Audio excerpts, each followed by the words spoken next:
Et bonjour à tous, ravi de vous retrouver pour l'émission du lundi 4 septembre 2023, c'est la rentrée et nous avons un Bitcoin autour de 26 000 $ ce matin, un Ether à 1635 et on voit que plus ou moins sur ce top 25 en tout cas, nous sommes à l'équilibre, il n'y a pas de grosse performance ou contre-performance, si ce n'est peut-être Stellar qui nous pousse à la 17e place, plus 7% et enfin en bas du tableau, 24e place, on a Hedera Graph en recul de moins 3, donc on a eu un week-end assez erratique et pour l'instant, mis à part la redescente, le pump and dump de la semaine dernière qui nous a conduit depuis les 28 jusqu'à nouveau sous les 25 ou plutôt sous les 26 pardon, eh bien effectivement nous n'avons pas eu plus et nous n'avons toujours pas cassé ce range qui est toujours là en contraction 4 heures du côté du Scalpex quand on regarde. On a effectivement un point dur autour de 25 002, 25 003. Pour le moment, une fois qu'on a touché les 28, 28,2, ça a repoussé très fort. Donc vraiment, on a une phase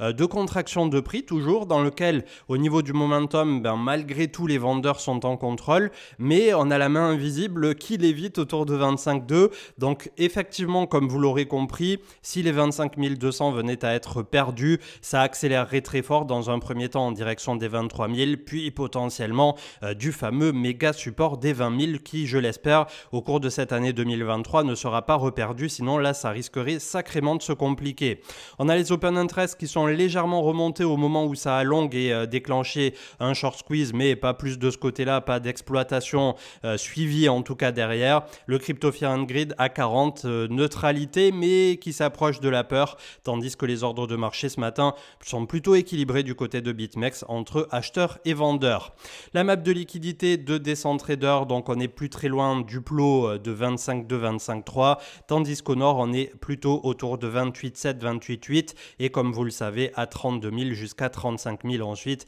pour faire tomber le bloc qui nous conduirait jusqu'aux 40 000. Sachant que, comme on en a discuté, que ça soit dans les lives ou dans les émissions YouTube plusieurs fois, je pense que ce bloc de 30-35 000 représentera un prix tout à fait attractif pour le après-halving, c'est-à-dire entre l'été, automne, fin d'année 2024, puisque le prochain halving du Bitcoin interviendra en avril 2024 si tout va bien, et c'est pas si tout va bien, mais c'est plutôt, on n'a pas la date exacte puisque au fur et à mesure ça évolue en positif, léger ou négatif, mais désormais autour de la mi-avril on devrait pas être trop mal pour ce fameux halving et je suppose que le prix post-halving pourrait venir graviter dans toute cette sphère entre 30 et 35 000, mais comme d'habitude ça n'est pas du Nostradamus, ça reste une projection que je m'en fais en fonction des données historiques que j'ai à l'appui sous la main à exploiter tout simplement. C'est un peu le boulot en quelque sorte d'un data analyst ou d'un data scientist que d'ailleurs d'un point de vue du métier je ne sais pas ce qu'ils font exactement.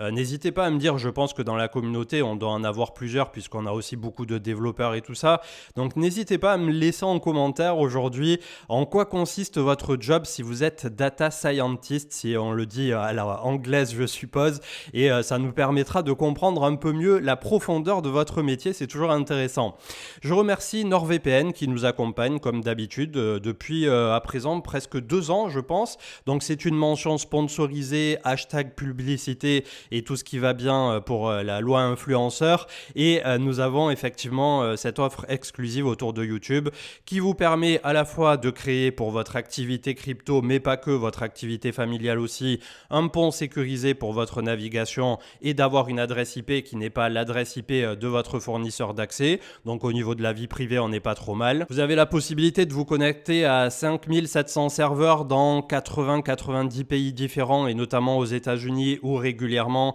il y a du contenu streaming qui est disponible en premier là-bas avant d'arriver sur notre zone européenne, et le tout sur 6 appareils, et quand on dit 6 appareils, ça va de la tablette au smartphone, la télé connectée et votre ordinateur en principal bien évidemment. Le NordPass, la gestion sécurisée de mots de passe pour ne pas avoir à les retaper et surtout pour avoir des mots de passe automatiquement générés qui ont des caractères à n'en plus finir et qui permettront d'avoir une sécurité accrue. Ça aujourd'hui c'est un peu un incontournable aussi pour quiconque a je ne sais combien de comptes crypto ou de comptes administratifs et tout ce qui va bien. C'est quelque chose qui en bien des aspects pourra vous sortir de bien des problèmes. Et enfin NordLocker avec la gestion de fichiers sécurisés dans le cloud privé pour là aussi y accéder à votre guise et ne pas avoir cette crainte effective d'avoir des fichiers qui se baladent un peu sur votre ordinateur ou différents supports comme des clés USB, des disques externes et ne jamais savoir lequel est complètement sécurisé ou non. Et pour terminer, n'oublions pas qu'au niveau de toute cette galaxie qu'a construit NordVPN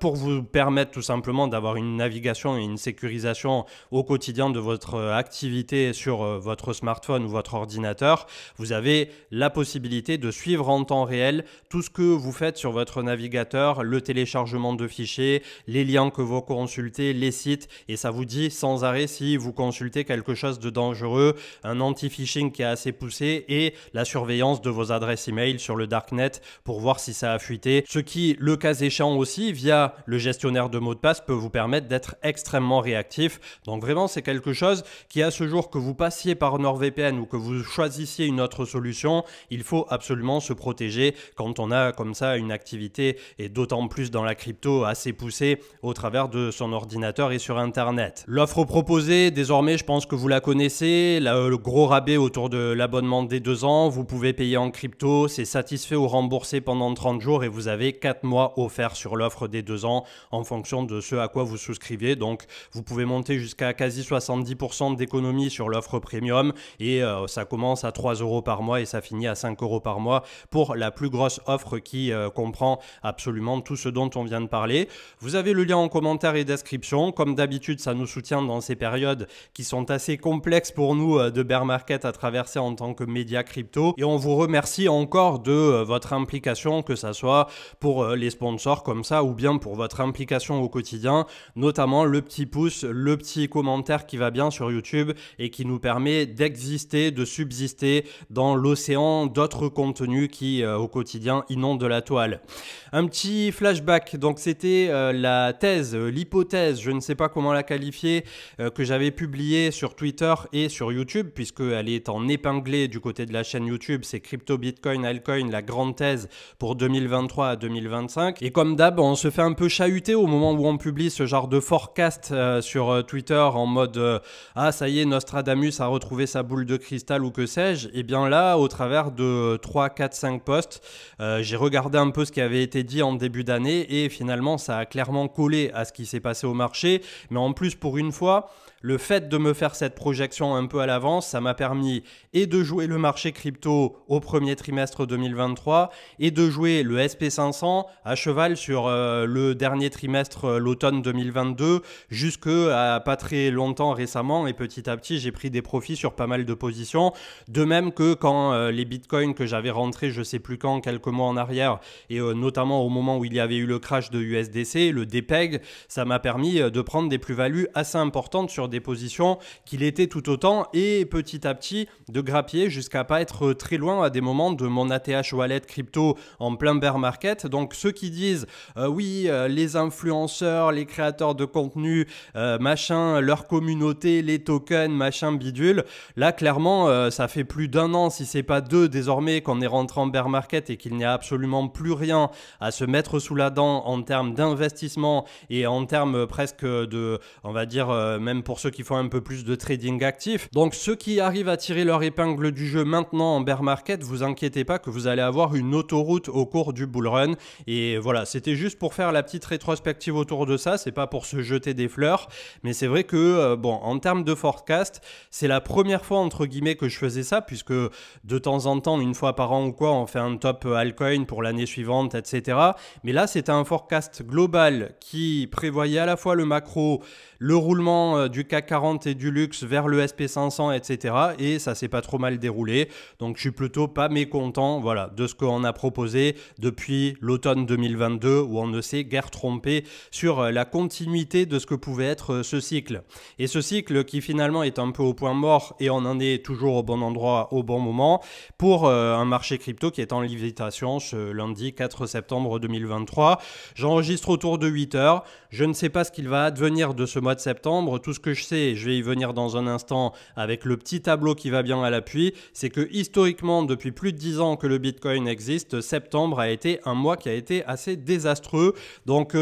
je ne sais pas si les stats vont nous donner raison ou non, mais si jamais on devait avoir une descente en rappel assez prononcée au niveau du Bitcoin et du marché crypto en tant que tel, ça devrait se faire et ça pourrait se faire sur ce mois de septembre pour aller chercher les objectifs dont on parlait tout à l'heure. Si l'on casse les 25 200 en hebdo, on ira dans un premier temps à minima autour de 23 000 $. JC Paresse qui nous parlait du SP500 pré-élection par rapport à ce qui est en train d'arriver en 2023 et on est tout à fait dans les clous. Et là aussi, on pourrait avoir une année un peu de marasme au niveau du SP500, notamment le fait qu'on est venu chercher pas très loin de l'ATH et ça passera pas de suite. Donc une année à voir et surtout 2024, comme vous le savez, à l'automne, le nouveau président des États-Unis. On avait The Scalping Pro qui nous disait qu'on est toujours en zone de réaccumulation sous la MA 2 années, 2 year MA au niveau du BTC. Donc clairement, entre les 15 000 qu'on a déjà touché en tant que point bas, espérons qu'il n'y ait pas de nouveaux points bas au cours de 2023 et les 20-25 000, je dirais plutôt de mon côté, c'est juste nickel. À partir de 30 000, ça se discute puisque comme je vous disais tout à l'heure, 30 à 35 000 sera pour moi le prix d'acceptation post-halving. On a Chainlink qui continue de build et le token qui ne s'apprécie toujours pas, qui est toujours dans ce range de ouf. Donc petit à petit, je continue d'en rentrer. Ça va peut-être être parmi mes alts qui à terme pèseront un peu plus dans mon portefeuille. Pour l'instant, j'en avais une position, je sais plus de combien la dernière fois quand j'avais regardé. Mais voilà, c'est quand même un alt sur lequel je garde un œil. Je ne suis pas convaincu que ça sera ça qui va me faire une perf extraordinaire au prochain cycle. Mais je suis convaincu que le fondamental est très bon, que Chainlink sera là et que si on a Bitcoin et Ether qui nous font un x2 ou un x3, Chainlink pourra à minima nous faire un x2 ou un x3. Voilà, c'est plutôt ça la philosophie qu'il y a derrière. On avait Donovan Ray avec l'analyse technique systémique qui nous disait qu'il ne faut surtout pas casser les 23 au risque de retourner voir les 13 lui pour l'analyse technique systémique. Donc c'est un peu chaud du cul. Je vous invite à consulter son analyse. La thèse d'investissement de Fidelity, 18 pages de plaisir, vous l'avez sur mon Twitter avec effectivement un PDF qui tout simplement vous permettra en anglais, mais il y a bon nombre de trucs désormais pour traduire, de voir un peu comment se positionnent les institutionnels et comment ils appréhendent Ether en tant que réseau, en tant que monnaie, et ce depuis qu'il est passé en Proof of Stake. C'est très intéressant et c'est un rapport qui est disponible en public mais que quasiment personne ne partage et pourtant, comme disait Warren Buffett, c'est ceux qui lisent les petits rapports comme ça qui derrière en général en récoltent les fruits. J'allais dire deviennent riches mais c'est pas toujours vrai, donc on va mesurer nos mots. Même en Chine, alors que l'argument principal anti-Tesla est de dire que tout simplement les Américains et les Européens vont finir par acheter chinois au niveau des véhicules électriques. Oui, je passe du coq à l'âne et on va parler un peu plus de Tesla ensuite. Effectivement, ils sont en train d'exploser les ventes avec l'arrivée de la nouvelle Tesla Model 3, refresh, restylé, facelift, je sais pas comment on pourrait l'appeler, mais bref, vous aurez compris. On va y venir un peu plus loin dans un instant et ça devrait bénéficier très largement à continuer de propulser Tesla dans la stratosphère au niveau de ses ventes. On a Esprit Cryptique qui nous raconte l'histoire et les dessous, les rebondissements de l'affaire FTX. Alors c'est assez long, il y a tous les chiffres, je vous invite là aussi à le consulter puisque je peux pas lire un post qui doit faire des centaines et des centaines de caractères, mais globalement c'est vrai que c'est une telle arlésienne ce truc que je ne sais pas comment il ne pourrait pas y avoir une série Netflix ou quelque chose qui va tourner autour et peut-être plus tard ça sera aussi ce qui permettra à SBF, je ne sais pas s'il va aller en prison ou non, puisque aux États-Unis du moment que tu as de l'argent la plupart du temps tu t'en sors, et là c'était Robinhood qui s'apprête à racheter 605 millions de dollars de ses propres actions dans lesquelles en fait il avait une participation à FTX et il y avait eu tout le beans qu'on connaît avec Alameda, les prêts en tapant dans les fonds des clients et tout le merdier qu'on a connu. Donc pour ceux qui ne connaissaient toujours pas les dessous de l'affaire FTX, n'hésitez pas à aller consulter la suite de ce truc et vous verrez que personnellement ça m'intéresse pas du tout parce que j'étais pas exposé à FTX, mais je le fais à minima le suivi pour la communauté et tous ceux par respect pour tous ceux qui ont perdu de l'argent sur FTX, puisque je sais que vous avez été bon nombre et malheureusement à vous faire piéger sur cette plateforme. Avec Loris Dalio, on avait l'article de fin de semaine à propos d'une valeur de bon père de famille du côté des actions, il s'agit de Michelin. Je vous invite à le consulter, c'est sur le média de l'investisseur.fr. Nejan Tropic, le cofondateur de Glassnode, qui nous disait que pour le marché crypto, le prochain move est tout simplement dans les mains de la Fed, puisque quand on regarde le dollar qui monte, le taux à 2 ans des bonds aux États-Unis qui monte aussi, on a effectivement une pression automatique qui se fait sur le marché crypto. Pourquoi venir chercher du risque en ce moment sur le marché crypto quand le marché obligataire reste extrêmement attractif et ça peut durer encore pas mal de temps, quelques trimestres, jusqu'à ce que la Fed pivote totalement. Donc pour l'instant, on en est là et nous aussi, on attend ces décisions de la SEC qui n'a de cesse de repousser pour les ETF spot et ça pourrait durer là aussi encore un petit moment. Et donc comme dit à l'instant, la Tesla Model 3 restylée, on va dire ça en français, est arrivée. Personnellement, je trouve que c'est une réussite intérieure-extérieure, elle est plus agressive. Ils ont doublé partout absolument en acoustique, ils ont augmenté la qualité des matériaux, ce qui leur a été reproché. Donc clairement, ça risque d'être un best-seller et je pense que les prochaines ventes de Tesla pour les prochains trimestres, ça va être une orgie. Et d'autant plus que dans la foulée, pour ceux qui ont un peu plus les moyens, puisque là, c'est quand même entre guillemets la Model 3, l'entrée de gamme, on a la Model X et la Model S qui ont chacune perdu 20 000 $. Et aux États-Unis, il y a des crédits de taxes qui vont, d'un point de vue étatique, jusqu'à moins 7 500 $. Et au Colorado, on peut cumuler 5 000 et 7 500, ce qui fait tomber la Model X qui, 6 mois en arrière ou 9 mois en arrière, était à 150 000 $, à 67 500 $. Je ne sais pas si vous vous rendez compte du délire, ce qui fait qu'elle est désormais au prix de la Model Y, encore vendue aujourd'hui à peu près, avec toutes ces remises étatiques. La Model S, pareil, elle arrive entre 70 et 80 000 $ désormais, donc on va la voir arriver dans ces prix-là en euros dans nos contrées à terme, au niveau de la long range, et probablement un tout petit peu plus cher pour la Tesla Model S Plaid pour ceux qui suivent, qui est la plus puissante et la plus haut de gamme à ce jour. Donc vraiment, si en 2024, ils venaient, Tesla, à ajouter leur Model 2, c'est-à-dire le petit modèle entrée de gamme autour de 25 000 $, là pour moi le game est plié dans les véhicules électriques. Et on aura beau dire, il y a beaucoup de personnes dans les commentaires qui, soit par troll, soit par méconnaissance un peu du domaine et tout ça, racontent exactement les mêmes bêtises qu'on peut rencontrer au quotidien pour Bitcoin, que ça va détruire la planète, que ça pollue, que ça consomme tout le PIB de tous les États en électricité, alors que quand on regarde dans les chiffres un peu plus dans le détail, on voit qu'il n'en est rien. Certes, ça consomme, mais la plupart du temps, c'est fait de manière extrêmement intelligente sur de l'énergie qui est perdue de base ou qui est créée spécifiquement pour ça sur de l'énergie renouvelable, etc. Donc là, pour Tesla, eh bien, comme d'habitude, je ne force personne à croire quand il s'agit de l'action, bien évidemment, mais c'est quelque chose qui est un peu comme Bitcoin pour la crypto. Je vais continuer de recharger jusqu'à plus soif à chaque fois que ça offrira une baisse importante et j'espère ne pas me tromper après sur les prochaines années. C'est une des actions que je n'ai pas vendues là alors que j'en ai vendu bon nombre d'autres en américaine au cours de cette année 2023 et clairement c'est un truc que je vais essayer de garder le plus longtemps possible et de voir où ça nous mène, puisque j'ai un peu cette sensation Steve Jobs, Apple de l'époque quand l'iPhone était sorti, quand tout le monde était ultra hypé, et peut-être que ça va finir par s'essouffler, je ne dis pas le contraire, mais là pour l'instant j'ai un très bon ressenti, donc je suis mon ressenti en espérant comme d'habitude ne pas me tromper puisque je ne suis pas un devin. Je vois qu'on revient aux actualités du 31 août, donc avec Cryptost et le tribunal de New York qui a classé Bitcoin et Ether comme des commodities, des marchandises dans le cadre d'un procès contre Uniswap, tout comme la CFTC précédemment, un juge qui a pris la décision, donc qui est également celui qui supervise le procès entre la SEC et Coinbase, ça promet. On a PayPal aussi avec Coins.fr qui est Coinbase qui les listera au niveau de son stablecoin, le PYUSD, ce jeudi. Donc plutôt une bonne nouvelle, ça va permettre d'ouvrir un peu les vannes pour le stablecoin de PayPal qui avait vraiment du mal à se trouver une place. Et on finira donc avec The Rational Root le 30 août, le halving cycle, et on est pile poil là où on devrait être, exactement comme les deux cycles précédents. Et c'est vrai que c'est le genre de data historique et de chart. Là, on n'est pas en train de faire de l'analyse technique, mais c'est un truc qui donne mal à la tête de se dire pourquoi ça s'est déjà produit 2 fois et même la 3e est déjà actée aussi proprement qu'un métronome, et pourquoi ça ne se repasserait pas à nouveau là pour les 1 ou 2 années à venir. Et en fait, c'est là où toute la rupture psychologique et la spéculation humaine s'arrête, c'est de se dire, avec autant d'incertitudes dans un marché crypto qui est volatile, qui est risqué, est-ce qu'on place notre pari, entre guillemets, sur ça, sur le fait que l'histoire se répète, ou est-ce qu'on va avoir quelque chose de complètement différent derrière? Et là, plus on avance, plus effectivement on est dans les clous de ce qui s'est toujours passé. Donc,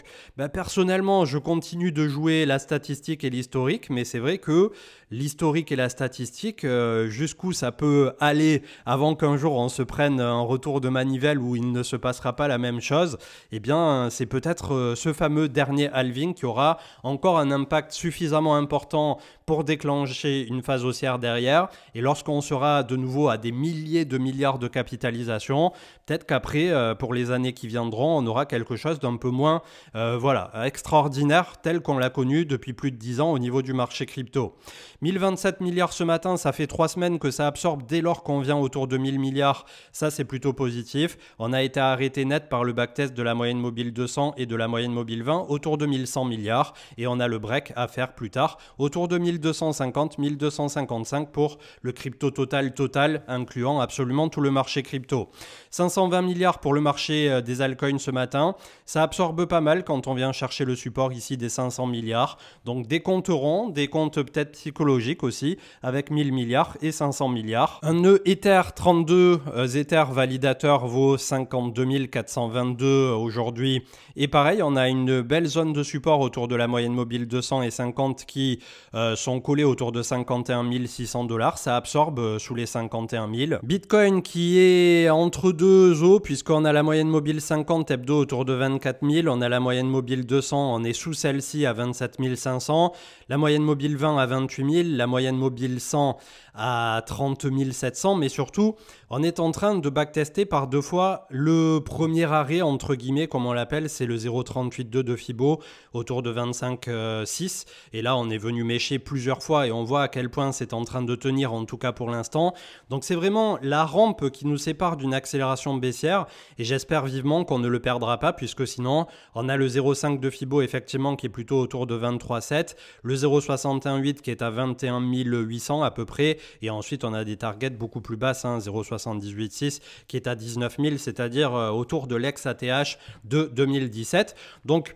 revoir les 20 000 et sous les 20 000, mis à part s'il y a un Binance un jour qui dit ça y est, on ferme la moitié de notre activité ou qu'il y a un truc extraordinaire qui se passe, pourquoi pas. Si on n'a pas un catalyseur suffisamment gros et à la FTX pour déclencher un mouvement de panique irrationnel sur le marché crypto, je pense qu'effectivement, entre 20 et 25 000, ça peut tout à fait tanker très largement d'ici la fin d'année 2023. Mais comme d'habitude, je ne peux avoir aucune certitude.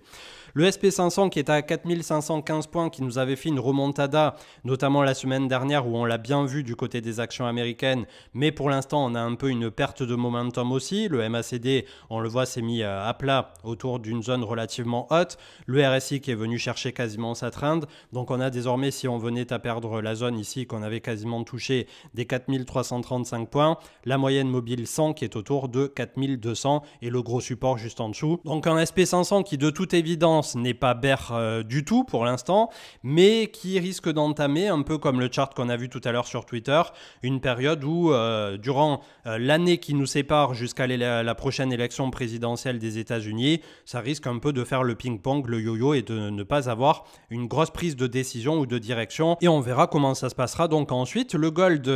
qui est à 1945 $ l'once ce matin. Pareil, il y en a qui pensent qu'on aurait un bull run en sortie de cette case, de ce grand range qui dure depuis bien trop longtemps, qui pourrait durer des années. C'est assez contextuel aussi pour les métaux précieux. Je ne sais pas ce qui pourrait déclencher ça, mais voilà, comme d'habitude, après, il y en a qui adorent les métaux précieux alors que ça donne quasiment jamais de performance quand on le compare au reste, mais pourquoi pas. Ether qui est sur la moyenne mobile 50 et la moyenne mobile 200 autour, ici quand il mèche de 1600 $ et on a le support de trend autour de 1005. On a perdu le RSI médian et c'était un peu pareil en hebdo pour le Bitcoin lui-même. Donc là aussi,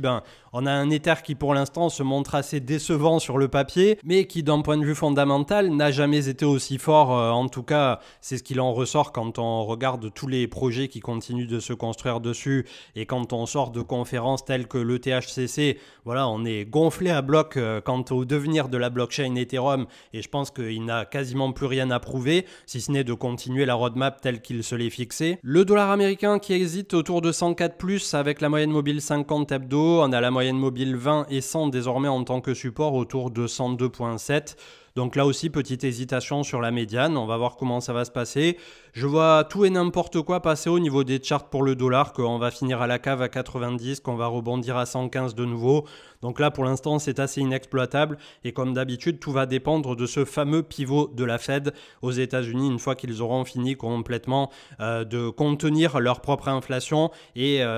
là aussi, on risque d'avoir un peu un second effet qui se coule, comme je l'appelle souvent, puisque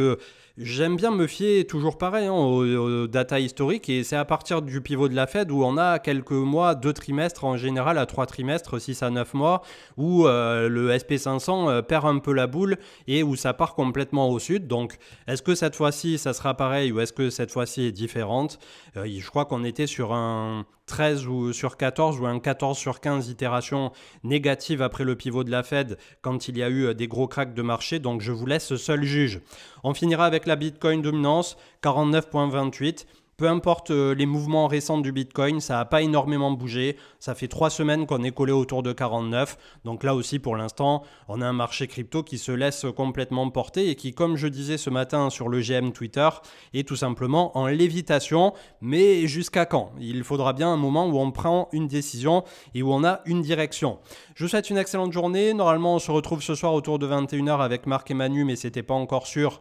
Théoriquement, ça devrait se faire. En espérant que cette émission vous aide à naviguer dans cet océan trouble en ce moment de la finance, de la crypto et de voir un peu plus à un avenir long 2024-2025 ce qui pourrait se passer et de faire des projections un peu comme celles que j'avais proposées sur Twitter et sur YouTube. Ça vous permet d'avoir un cadre et tout simplement d'avoir une vision pour plus tard vous dire bon ben s'il se passe ci ou ça, comment je vais réagir. Ça permet aussi de se construire, je pense. Et donc, je vous laisse sur ces bons mots et je vous retrouve au cours de la semaine, probablement mercredi, avec, je l'espère, une actualité qui, pour cette rentrée, risque de s'accélérer un peu. Très bonne journée, très bon courage aussi pour votre reprise, pour les enfants à l'école et tout ce qui va bien pour cette rentrée. Et je vous dis à plus tard. Ciao, ciao.